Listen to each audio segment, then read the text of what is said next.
अभी जो recent match हुआ है पाकिस्तान और यूएई के दरमियान, उस पे एक बहुत बड़ी कंट्रोवर्सी सोशल मीडिया पे भी और कन्वेंशनल मीडिया पे भी चल रही थी कि एंडी पैक्रॉफ रेफरी अगर वो खेलेंगे तो वो रेफरी बनेंगे तो पाकिस्तान टीम नहीं खेलेगा। अब मुझे समझ नहीं आया कि पीसीबी ने इसको इतनी ज्यादा हाइप क्यों दिया। इसमें एंडी पैक्रॉफ का क्या कसूर है? जाहिर बात है उन्हें भी किसी ने बोला ना, और किसी से मतलब है बीसीसीआई ने उनको हिदायत दी होगी। और क्योंकि आईसीसी के चेयरमैन जय शाह हैं तो ऑब्वियसली उनकी तरफ से हिदायत आई होगी कि हैंडशेक नहीं करना दोनों टीमों ने। तो आप मुद्दे की बात पे फोकस हटाने के बजाय आप और बातों पे फोकस करवा रहे हैं। क्योंकि जो मेन इशू है वो ये है कि सूर्य कुमार यादव ने जो एक पॉलिटिकल स्टेटमेंट दिया और एक मुल्क को जो है उन्होंने डिग्रेड किया।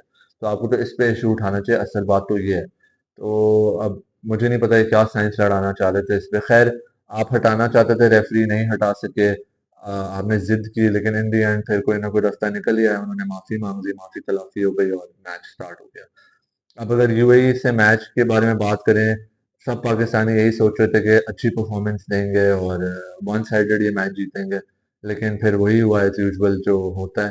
पाकिस्तान टीम ने वही गंदी परफॉर्मेंस दिखाई और बहुत ही मतलब क्लोज मैच लेके आ गए। लग भी रहा था कहीं हार ना जाएंगे, टोटल इतना कम था। वो तो हमें शाहीन शाह अफरीदी का शुक्रिया अदा करना चाहिए और फखर जमान का शुक्रिया अदा करना चाहिए जिन्होंने एंड में रन किया।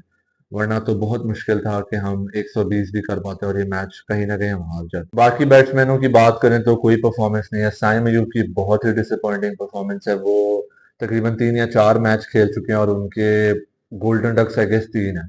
और उन्होंने एशिया कप में भी, ट्राई नेशन सीरीज में भी कोई परफॉर्मेंस नहीं दिया। वो एक मैच में परफॉर्मेंस देते हैं, उसके बाद वो आई गेस सो जाते हैं और वो कोई परफॉर्मेंस नहीं देते। तो ये बहुत ही डिसअपॉइंटिंग है।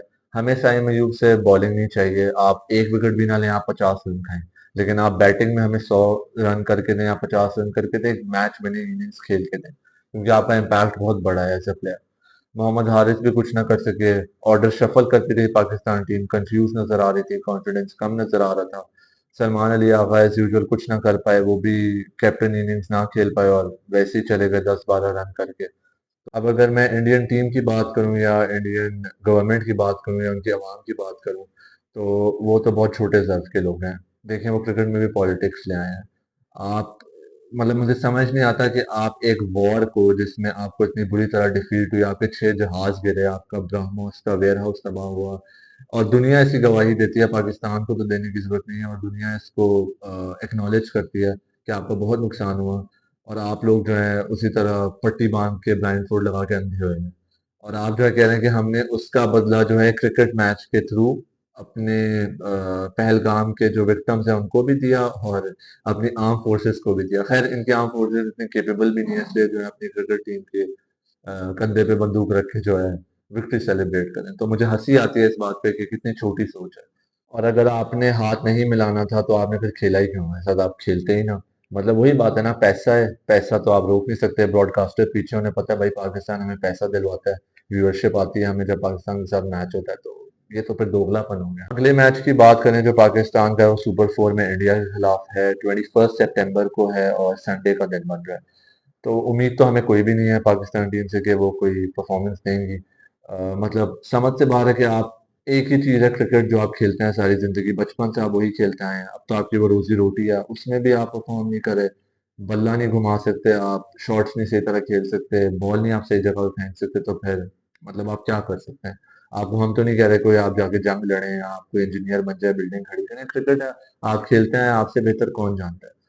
तो ये कहना कि नहीं भाई टैलेंट कम है, स्किल्स कम है, तो मुझे तो ये चीज़ समझ नहीं आती है। इसका यही मतलब आपने पेशे से जो है ईमानदार नहीं आए गैस, तो इसलिए आपकी परफॉर्मेंस नहीं आ रही है। लेकिन कोशिश करें, अगर थोड़ी गैरत खा लें, जैसे 2017 में हम हारे थे फर्स्ट राउंड में इंडिया से, फिर हमने उन्हें बिल्कुल ही वन साइडेड हराया था।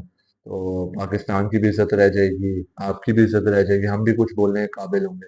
नए लड़के हैं, देखते हैं कैसा परफॉर्मेंस देते हैं। इस वीडियो को लाइक कीजिएगा, चैनल को सब्सक्राइब कीजिएगा और कमेंट्स में हमें ज़रूर बताइएगा कि जो अगला मैच है पाकिस्तान का इंडिया से, उसमें क्या कॉम्बिनेशन होना चाहिए और किस तरह जो है पाकिस्तान टीम की अप्रोच होनी चाहिए।